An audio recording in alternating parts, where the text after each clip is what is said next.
Welcome to Global News on Signature TV. I am Barry Kumo Ado. In the headlines, former President Buhari's burial date shifted to Tuesday. INEC to commence nationwide continuous voter registration ahead of 2027 polls. Trump promises to supply NATO weapons to aid Ukraine. And England holds nerve to sink India in Lord's thriller. Details shortly. Every second, every minute, every day, news is breaking, events occur, and there are new developments. At Signature TV, we follow these stories objectively, bringing all sides without bias, explaining the complex issues, breaking down the numbers, and investigating the issues behind the news.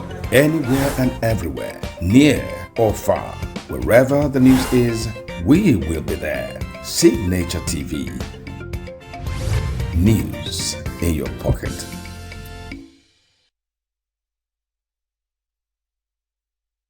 Nigeria's former president, Buhari, who died in London clinic on Sunday, aged 82, will be buried in his northern home state of Katsina, the state governor said on Monday. Katsina State Governor Diko Rada said after consultation with Buhari's family, it was agreed the body would arrive in Nigeria on Tuesday for burial the same day in his hometown of Daura. Nigeria's Vice President Kashim Shettima and government officials were in London on Monday to organize the repatriation of the former president's remains. It is going to leave London by 6 a.m. tomorrow and possibly arrive at Katsina Airport by 12 noon, and will be there to receive the corpse and then moves to Daura so that we'll bring him home.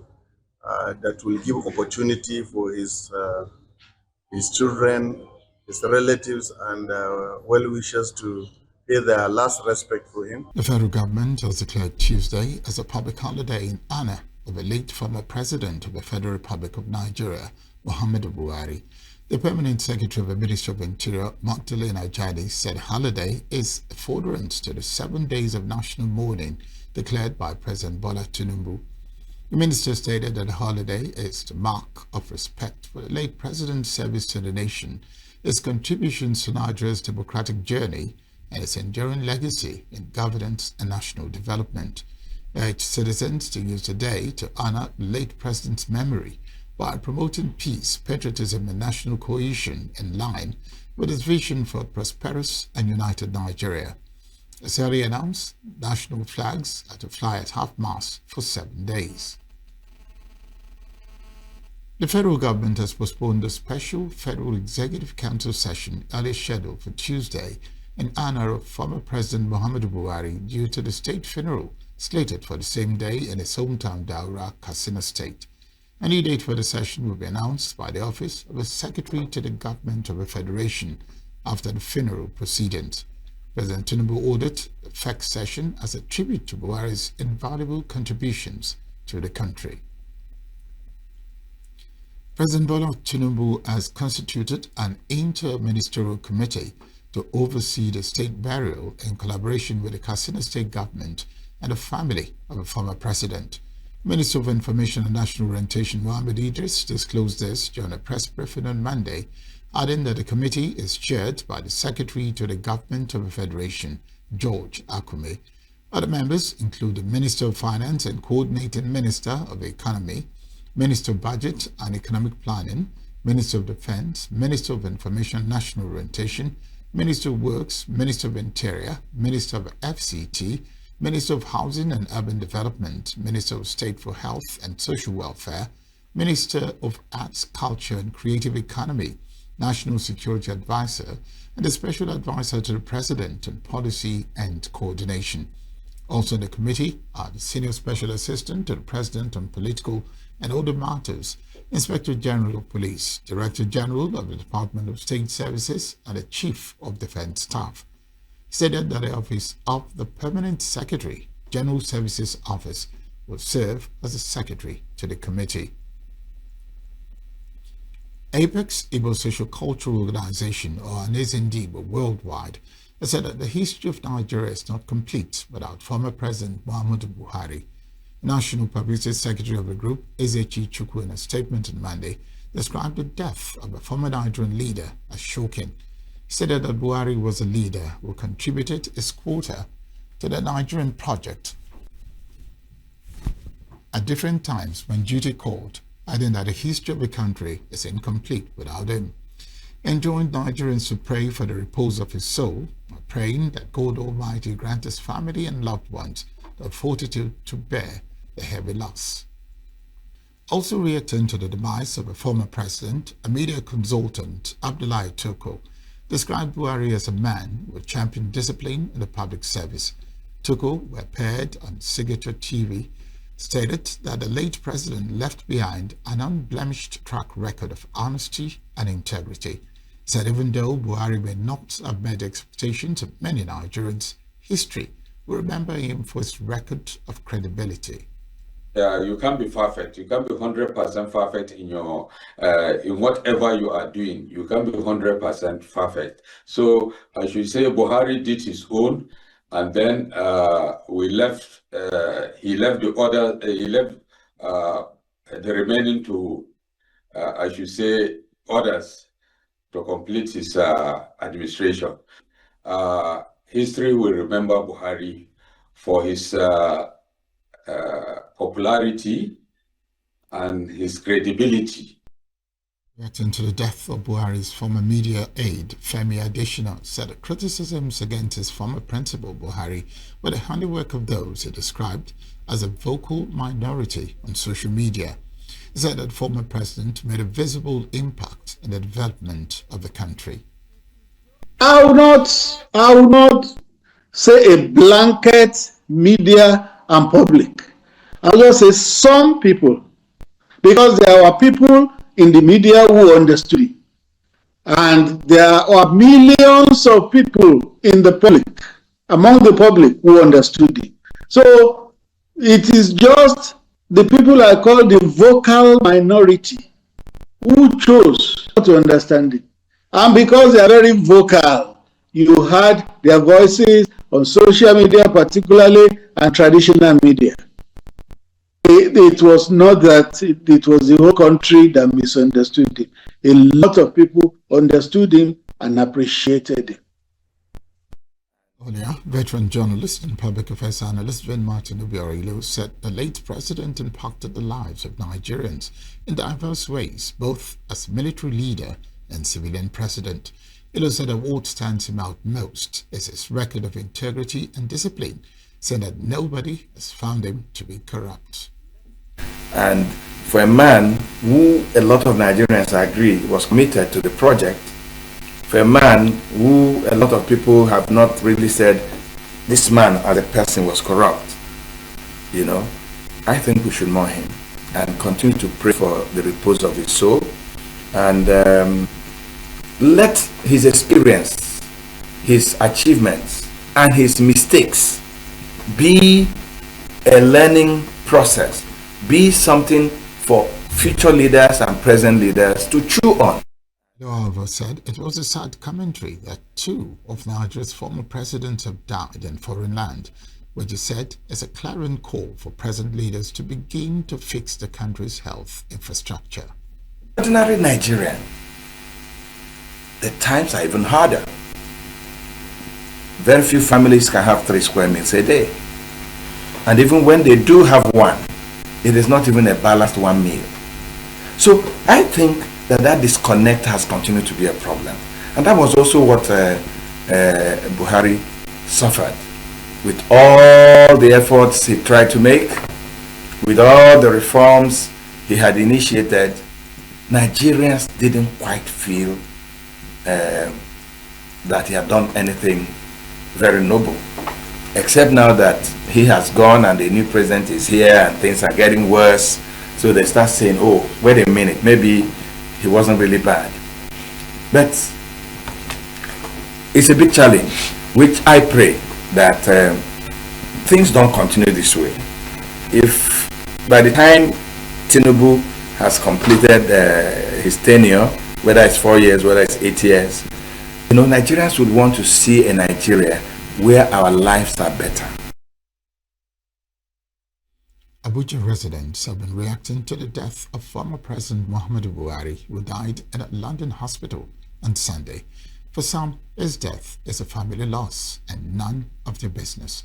To others, Buhari represents a nation's honest effort to establish a corrupt-free society. Signature TV correspondent Nasir Usman went to the streets of Abuja to get the reactions of Nigerians. It was a tearful moment for Nigerians on Sunday, following the announcement of former head of state, former President Muhammadu Buhari, who died in London after a brief illness. Buhari's death is still a shock to many Nigerians. Today, we are on the streets of Abuja to get the reactions of Nigerians. The death of former President Muhammadu Buhari it's like a shock to Nigerians, you know. We learned he died at the age of 82 years. So he has achieved enough, you know, tremendously. Though his regime was marred with a lot of controversies, but at least there's something that he did that is more remarkable, fighting of corruption. So I pray his soul may so rest in peace. Of course, the day has a very big message for every leaders, not even leaders, for everybody. Because this life is like a market. You go to market, you must return home.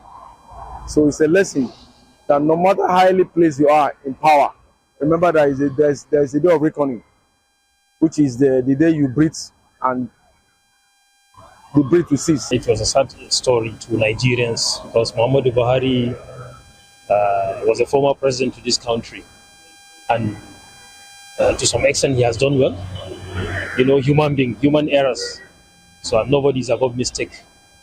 I was not happy with his date, though. You know, it's something that is inevitable. Everybody will die. I pray may Allah grant him peace and mercy. It has passed a message to the world leaders that world leaders, not even leaders, me and you should know that death is inevitable. So whatever you are doing, you should be thinking of that. One day, you will be normal. So you have to try and do good. Because, you know, when you go there, it's your good deed that will escape you from, you know, torment of hellfire or whatsoever. So it's something very important for the entire world. See, to know that, yes, whatever you do, and no matter how long you stay in this world, there will be a day you will go. Okay, the only thing I can say here is that everybody has to know that no matter how high you go in life, surely one day you will leave this world. I know some people actually felt so happy about the incident, but some people actually did. Someone who has conscience will look at it and be like, okay, this is something to reflect about. And looking at the case, he died outside Nigeria, and he has to be flown back to Nigeria. That is, no matter how high you go, there is nowhere like home. Or you have a place you must always be traced back to. So the only thing I can say right now is we all as Nigerians have to live our lives and be watchful of the kind of things we do. Because no matter what, I'm not saying he was bad or whatsoever, but no matter what you do in his life, just be cautious. The death of former President Muhammadu Buhari will say is call to glory, because Buhari is somebody that has achieved everything he needed. He sought for the position of president and he achieved that in life. So it's a great achievement for him and it's a glorious call to him. I wish he rests with his maker. All of us will leave this world without even notifying anybody. So that one is indebted to everybody. To everybody that you cannot predict. When you are in the office, do good. Because what you do present, it is what they will be saying when you left, when you are no more in the system, or when you are no more again. So it's good for everybody. We should know that one day or the other, this death is just inform anybody. It will just come as a quick of it will just come when you don't even expect it. So may God grant our former president Alujono Fredaus. Actually, it's sad, okay, but you know, when you make impacts in the nation, people will remember you and other things. I don't know other people's reactions, But personally, we feel that, okay, we have missed him. All right. But in other way, when you make impact to the nation positively, people feel your demise that, you have left a vacuum. So for me, it's that, okay, but other people are saying, well, he's gone, he's gone, he's gone. So, but my own advice to other people who are in authority, they should serve the nation with integrity, so that when you are no more, even your family can be remembered. Firstly, we are going to say Inna Lillahi wa Inna Ilaihi Rajiun, because it's a great loss to his family. Because President Muhammad Buhari is a great achievement to his family, because he has reached the rank of Major General and he has become the president of Nigeria. But that one is a loss to his family, not we, because he has put us in a trouble in which we are suffering today. But for me, I have no prayer for him. That is my own opinion. I have no prayer for him. Let his family pray for him. It was a mixed reaction following the death of former President Muhammadu Buhari, as a lot of people said he was a good man and described him as Mr. Integrity, while some said he's not a good man and they have no prayer for him. You, as a leader, if you die today, who will pray for you?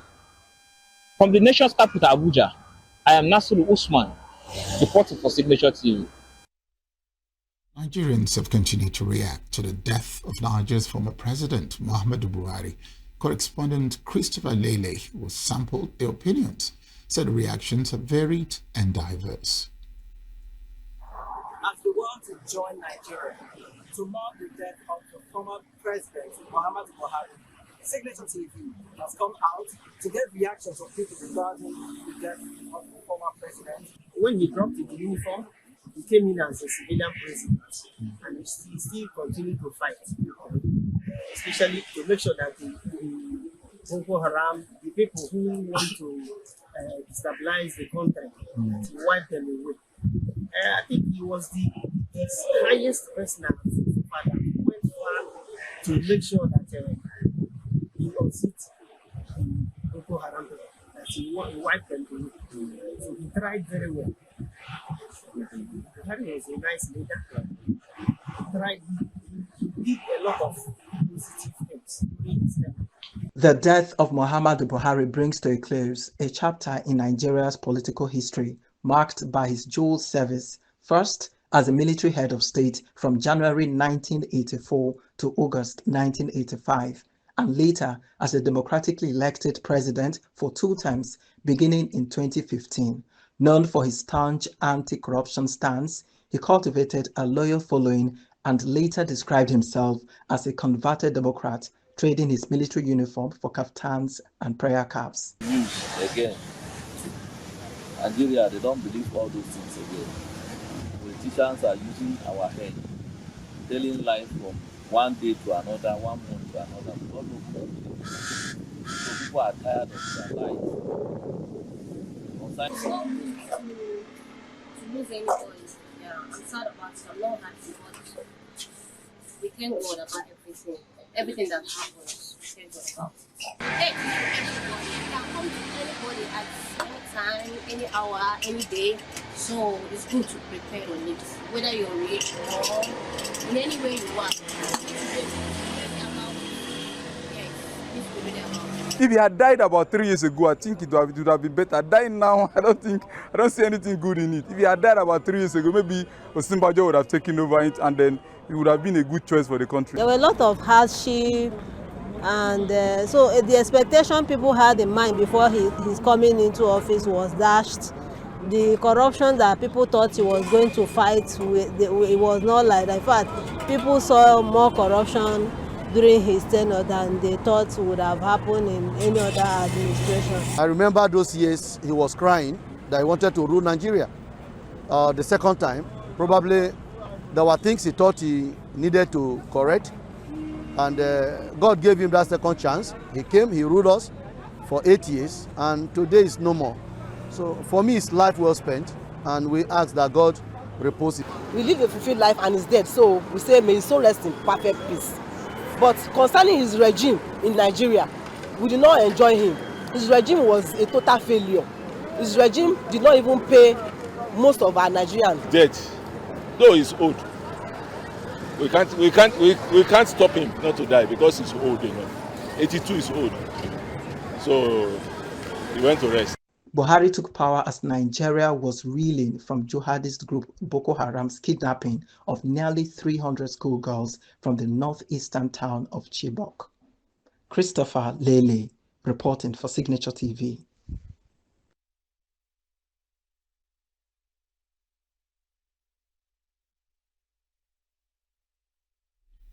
Up ahead, Edo PDP faction plots Tinubu's defeat in 2027.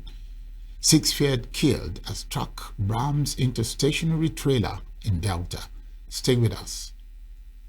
Every second, every minute, every day, news is breaking, events occur, and there are new developments. At Signature TV, we follow these stories objectively, bringing all sides without bias, explaining the complex issues, breaking down the numbers, and investigating the issues behind the news.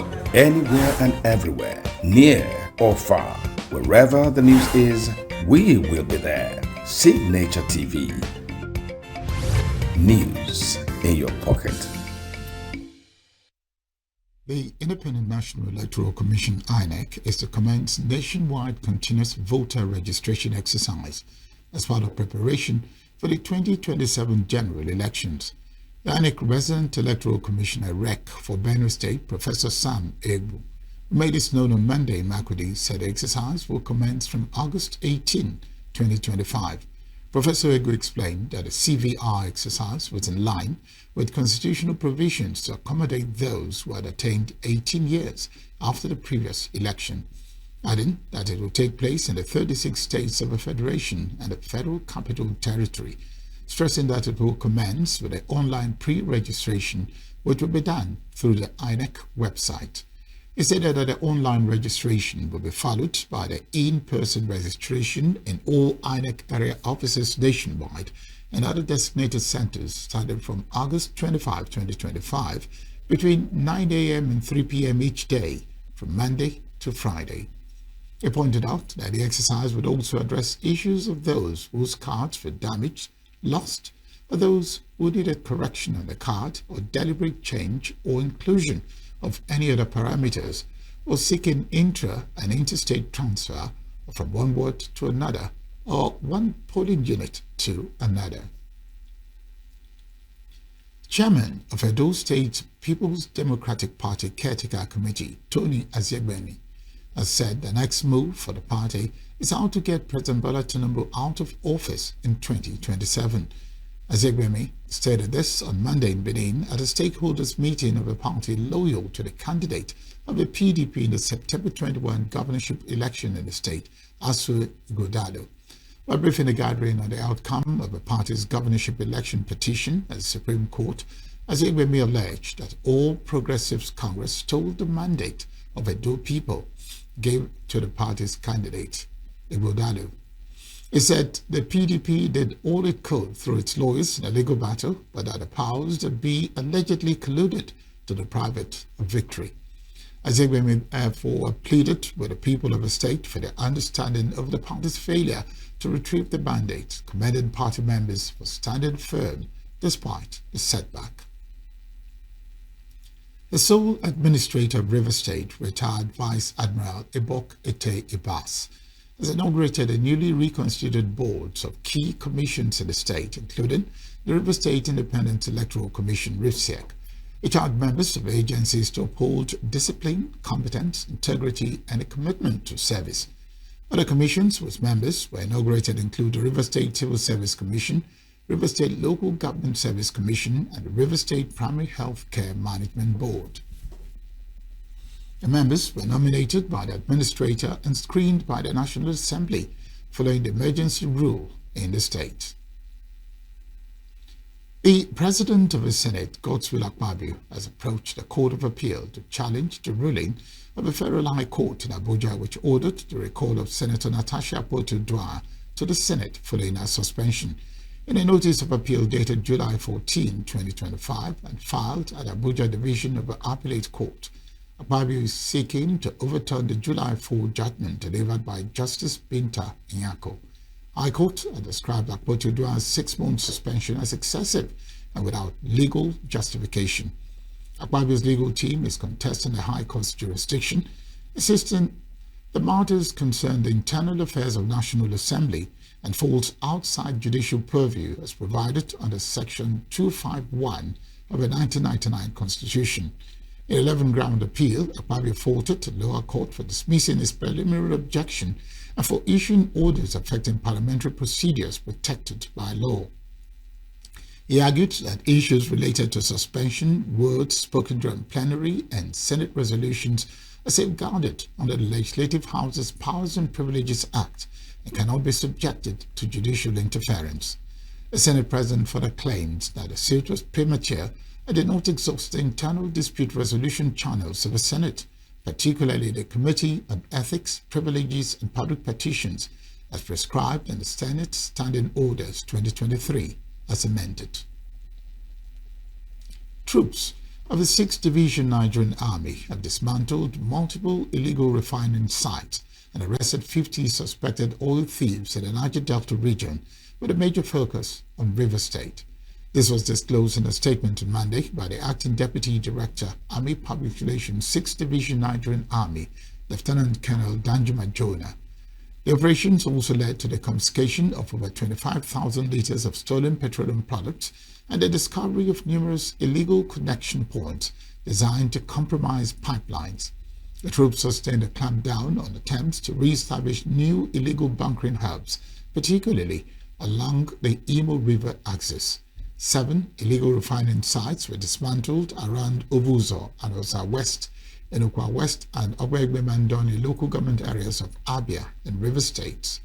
The troops also destroyed 35 drum ports, 14 drum receivers, 3 large coolants, and recovered over 6,000 liters of crude oil. At Obiafo and Obegbe Mandoni local government area, another illegal refining site was destroyed. A reservoir stocked with over 3,000 liters of chemicals used for illicit refining, 14 metal drums, 5 sacks containing over 250 liters of AGO and DPK, and a 300-meter plastic hose was seized. 3 suspects were also arrested. Similar operations in Okaki Forest, Aoda West local government area, led to the dismantling of more illegal storage sites. In Delta State, troops intercepted 1 speedboat and a locally made wooden boat along the Jeddo waterways in Warri South local government area. The boats contained 86 sacks filled with over 1,720 liters of stolen products. The Nigeria Police Force has dismantled 2 major trafficking syndicates operating across multiple states, rescuing kidnapped victims, including children, pregnant women, and foreign nationals. A statement on Monday by the force spokesman, Muyiwa Adejobi, said the coordinated crackdowns were carried out by the Zone 13 Police Command and the Ondo State Police Command in separate but related operations aimed at curbing child trafficking, illegal adoption, and transnational human smuggling. The Southeast said operatives of the Zone 13 launched a precision-led sting operation that uncovered a deeply entrenched child trafficking and baby factory network. Adejobi said among those rescued were a 7-month-old baby, a 4-year-old child, 2 heavily pregnant women from Ebonyi State were being held captive in a remote village. In a separate development, Adejobi said the Ondo State Police Command successfully rescued a trafficked Ghanaian national, David Angaria, after receiving a petition from the Interpol Liaison Office in Abuja. Adejobi said the suspect allegedly lured victims from Ghana with promises of jobs and visas to countries such as Canada during the operation. Police also discovered an additional 39 Ghanaian nationals in the traffickers' custody. 6 dead bodies were evacuated from the scene of a ghastly auto crash on the Odu Bridge in Delta State on Monday as a truck rammed into a broken-down trailer. Eyewitness accounts revealed that no fewer than 6 people died on the spot, while several others sustained varied degrees of injuries. Among the dead was a mechanic working under the broken-down trailer which was conveying electric poles. The accident was said to have been occasioned by brake failure and the impatience of a tricycled rider. The incident reportedly occurred as the truck attempted to dodge a commercial tricycle and in the process collided with a stationary trailer while the mechanic was working beneath it. Police Public Relations Officer for Delta State Command, Bright Edafe, could not be reached for confirmation of exact death toll arising from the accident. Up next is stock money market news.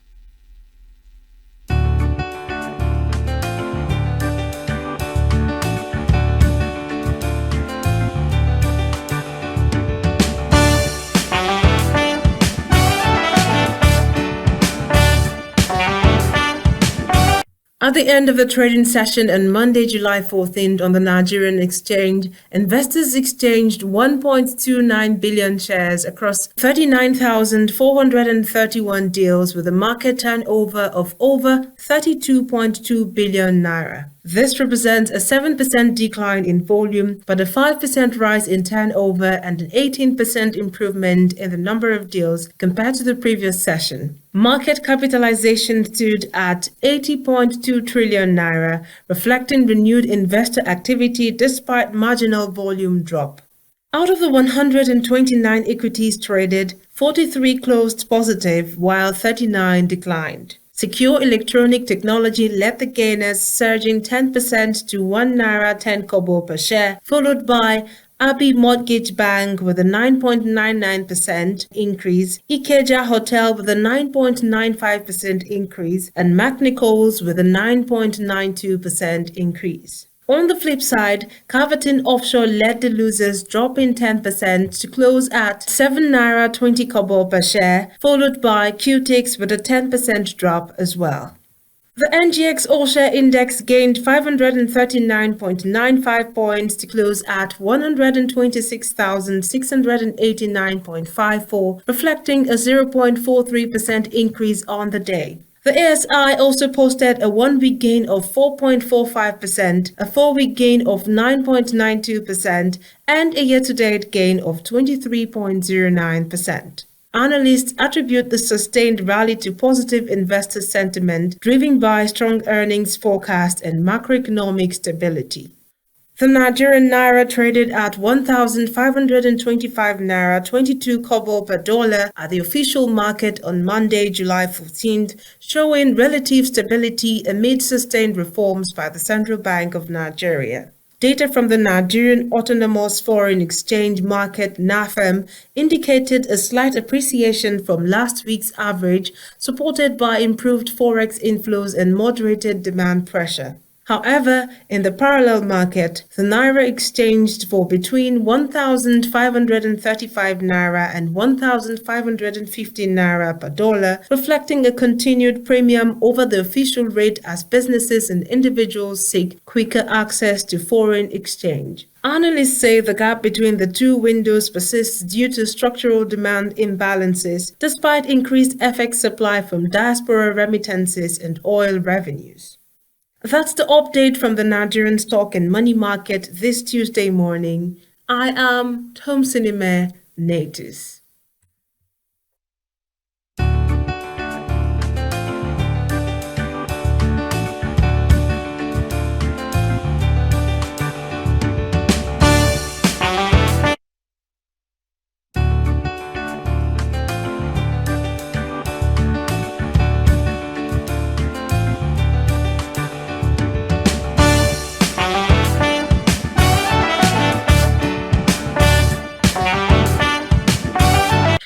Nigeria has been attracting an average of $5.96 billion in foreign exchange inflows monthly since May 2025, signaling renewed investor confidence and improved external liquidity. This follows sweeping reforms by the central bank and federal government, including FX market liberalization, removal of fuel subsidies, and a push to boost diaspora remittances. Analysts say rising oil prices and improved transparency are also driving the momentum. The country's net FX reserves have surged to $23.11 billion, the highest in over 3 years, with gross reserves topping $40 billion, clear signs of recovery and growing global trust in Nigeria's economic direction. Nigeria's top palm oil producers Presco plc and Okomu Oil Palm plc are projected to post a combined profit of 161 billion naira in 2025 thanks to surging global crude palm oil prices and strong operational gains. A new report by Afrinvest forecasts profit growth of nearly 37%, driven by rising demand, tightening global supply and biofuel mandates in Asia. Local prices jumped 56% last year, pushing industry revenues to a record 337.7 billion naira despite inflation and naira depreciation. With global prices expected to hit $1,200 per metric ton, analysts say Nigeria's palm oil sector could enter a new golden era if backed by smart reforms and investment. Ecobank Nigeria has made a 50% early repayment on its $300 million Eurobond due 2026, showing strong liquidity and investor confidence. The bond, trading near par at $99, reflects the bank's improved financial position, aided by loan repayment and parent company support. Despite a dip in its capital adequacy ratio, Ecobank is undergoing a transformation, cutting costs, boosting collections, and growing revenue, which rose 30% year-on-year in the first half of 2025. The bank recovered over 9 billion naira from a delinquent obligor and remains committed to meeting regulatory capital targets without issuing dividends or bonuses. Inflationary pressure continues to ease in Nigeria, with headline inflation projected to drop to 22.3% in June 2025, its third consecutive monthly decline. Analysts credit the decline to a stronger naira, lower petrol prices, and coordinated fiscal monetary reforms. Economists say Dangote Refinery's pricing cuts, stable FX, and reduced money supply growth are also helping drive down costs. However, food inflation remains a concern amid seasonal farming constraints. Analysts urge government to boost agricultural infrastructure and transport efficiency to sustain gains and ensure prices drop meaningfully for Nigerians. And that's business news on Global News. I am Thompson Natus.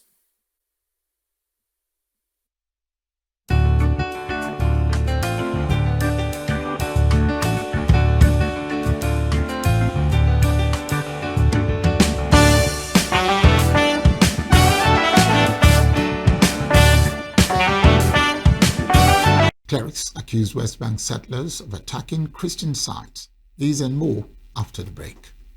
Every second, every minute, every day, news is breaking. Events occur and there are new developments. At Signature TV, we follow these stories objectively, bringing all sides without bias, explaining the complex issues, breaking down the numbers, and investigating the issues behind the news. Anywhere and everywhere, near or far, wherever the news is, we will be there. Signature TV. News in your pocket. President Donald Trump on Monday announced a toughened stance against Russia for its war in Ukraine, promising a fresh wave of missiles and other weaponry for Ukraine and giving Moscow 50 days to reach a ceasefire or face sanctions. In the Oval Office, at an announcement of NATO Secretary General Mark Rutte, Trump told reporters he had become deeply frustrated with Russian President Vladimir Putin. The decision by Trump to send arms to Ukraine represented a turning point for the Republican president, who has spent the early months of his term trying to coax Putin into a ceasefire agreement, only to be turned down every time. Ukraine President Volodymyr Zelensky has made regular appeals to the US and its NATO allies for weapons to help defend itself in a grinding war. Trump coupled his arms announcement with a vow to impose tariffs and sanctions on Russia if Moscow would not make a ceasefire agreement within 50 days. Congressional leaders have been working on a Russia sanctions package. A White House official said Trump's intent is to impose 100% tariffs on Russia and secondary sanctions on other countries that buy oil from Russia if a deal isn't struck in 50 days. Trump has been reluctant to punish Russia, but he came away from a recent phone call with Putin disappointed that the Russian leader appeared prepared to continue the war. Reuters said Germany, Finland, Denmark, Sweden, Norway, the Netherlands and Canada all want to be a part of rearming Ukraine. And one of the reasons that you're here today is to hear that we are very unhappy, I am, with Russia. But we'll discuss that maybe a different day. But we're very, very unhappy with them, and we're going to be doing very severe tariffs if we don't have a deal in 50 days. Tariffs at about 100%. You'd call them secondary tariffs. You know what that means. So what we will do is work through the NATO systems to make sure that we know what Ukrainians need, so that we can make packages. Of course, in a way, we discussed it this morning with Pete Hegseth at the Pentagon, in a way that, of course, the US will put on its stockpiles necessary to defend this country. That's absolutely clear.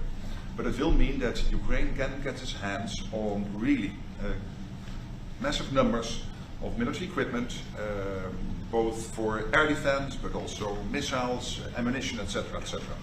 So if I was Vladimir Putin today and hear you speaking about what you were planning to do in 50 days and this announcement, I would reconsider whether I should not take negotiations about Ukraine more seriously than I was doing at the moment, if I was Vladimir Putin. But when I'm Ukraine, I think this is really great news for them. President Donald Trump on Monday announced a fresh wave of missiles and other weaponry for Ukraine to be paid for by NATO countries. The decision by Trump to send arms to Ukraine represented a turning point for the Republican president, who has spent the early months of his term trying to coax Putin into a ceasefire agreement, only to be turned down every time. For being late, we had a great meeting with NATO, the Secretary General, and we're going to do something a little different for this country. We're going to supply weapons to NATO at a large amount. They're going to deliver the weapons, and they're going to pay for 100% of the weapons. So, a little different.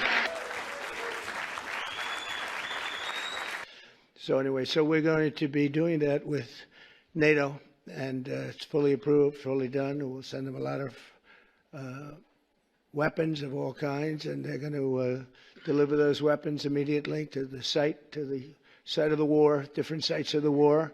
Ukrainian President Volodymyr Zelensky expressed gratitude to the U.S. President Donald Trump on Monday for his readiness to protect Ukrainian lives.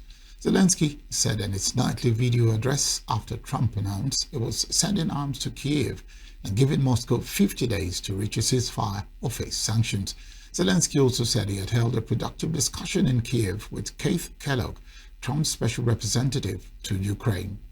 Ukrainians voiced cautious optimism over U.S. President Donald Trump's promise to deliver weapons for Ukraine. U.S. President Donald Trump announced new weapons for Ukraine on Monday and threatened to hit buyers of Russian export with sanctions unless Russia agrees a peace deal in 50 days, a major shift in policy brought on by frustration with Moscow. New weapons will include Patriot air defense missiles, which Ukraine has urgently sought to defend its cities from Russian air strikes. The threat to impose so-called secondary sanctions on Russia if carried out would be a major shift in Western sanctions policy.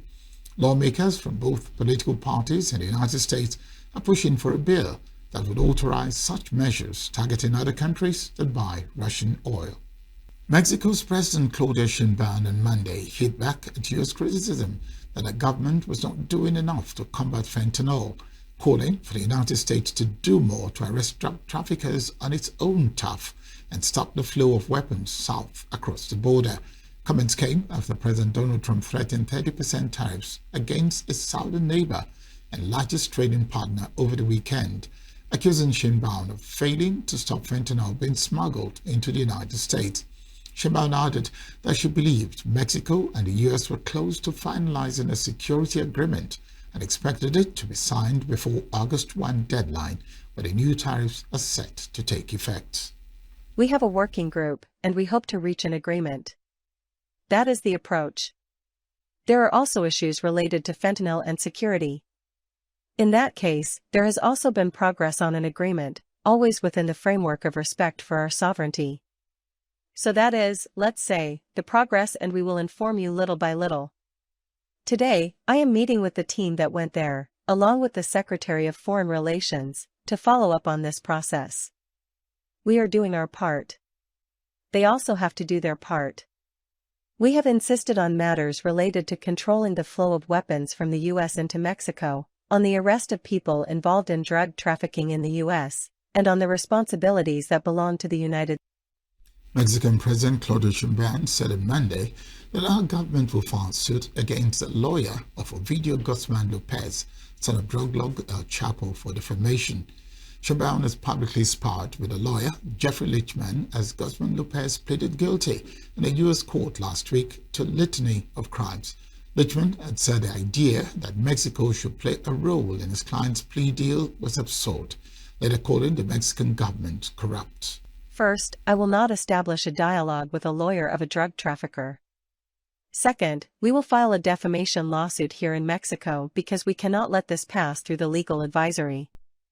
And third, the content of what he said must be addressed, not concerning my person, because it is not worth getting into that. The Secretary of Defense, Pete Hegseth, hosted German Minister of Defense Boris Pistorius on Monday to discuss the country's security partnership, including adding to NATO's defense spending. Pistorius is expected to seek clarity on American arms supplies to Ukraine, missile deployment plans, and the future of U.S. troop levels in Europe.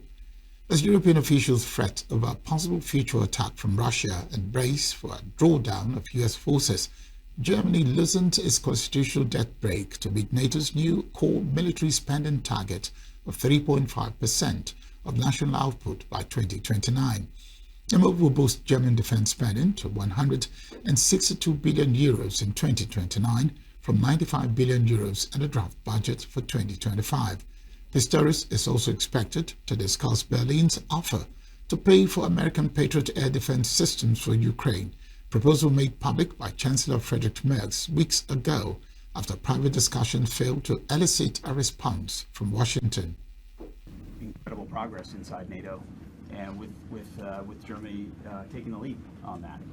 Upfront commitment to your spending, commitment to European leadership, and so I want to commend you and thank you for that, to include the contributions and the partnership that we'll continue to undertake, especially given the approach the President is taking. We just talked about this morning at the White House. So Germany and the United States share a long-standing, deep and trusted partnership, a partnership that strengthens not only our two nations, but also benefits the entire transatlantic alliance. Time and again, this bond has proven its value and resilience in the face of unprecedented security challenge. In response to the shifting security landscape, Germany and our European allies have taken significant steps to reinforce the European contributions within NATO. We have committed to substantially increasing our defense investments, reaching 5% of our GDP by 2035. French President Emmanuel Macron welcomed his Indonesian counterpart Prabowo Subianto at the LC Palace in Paris on Monday. Subianto had been a guest at the Bastille Day parade at the French capital earlier in the day. An Indonesian marching band and soldiers also participated in the parade alongside French troops. Christian leaders accused Israeli settlers on Monday of attacking sacred sites in the West Bank, violence that one said was forcing some to consider quitting the occupied territory. The Greek Orthodox Patriarch of Jerusalem, Theophilus III, visiting the Christian town of Tibet with other Jerusalem-based clerics, said settlers had started a fire near a cemetery at a 5th century church there last week. Settlers has also attacked homes in the area, he said. Israel's government has previously said that any acts of violence by civilians are unacceptable and that individuals should not take the law into their own hands. During the visit, the heads of the churches led locals in prayer as candles flickered in the ruins of a 5th century church of St. George. They spoke with residents who described their fears. Militant and other rights groups say settler violence in the West Bank has risen since the start of Israel's war against Palestinian militant group Hamas in Gaza in the late 2023. Last month, several homes were attacked by these radicals, lighting fires and directing a billboard that said, translating to English, "There is no future for you here." The church has had a faithful presence in this region for nearly 2,000 years. We firmly reject this message of exclusion and reaffirm our commitment to the Holy Land that is a mosaic of different faiths, living peacefully together in dignity and safety. The Council, the patriarchs and the heads of the churches calls for these radicals to be held accountable by the Israeli authorities who actually facilitate and enable their presence around Taiwan. The EU's foreign policy chief, Kaja Kallas, said on Monday there have been some signs of more trucks and supplies getting to Gaza, but the European Union doesn't see enough improvement on the ground ahead of a meeting with senior Middle Eastern and EU officials in Brussels. The EU reached an agreement with Israel last week to improve the humanitarian situation in the Gaza Strip, including increasing aid trucks, opening crossing points, and certain aid routes. Speaking as he arrived for the meeting, Israel's Foreign Minister Gideon Saar said that Israel welcomed the participation of Syria. And that's the news this hour. I am Barry Kumo Ado. Thank you very much for watching. Saying stay with us, as up next is Signature Morning.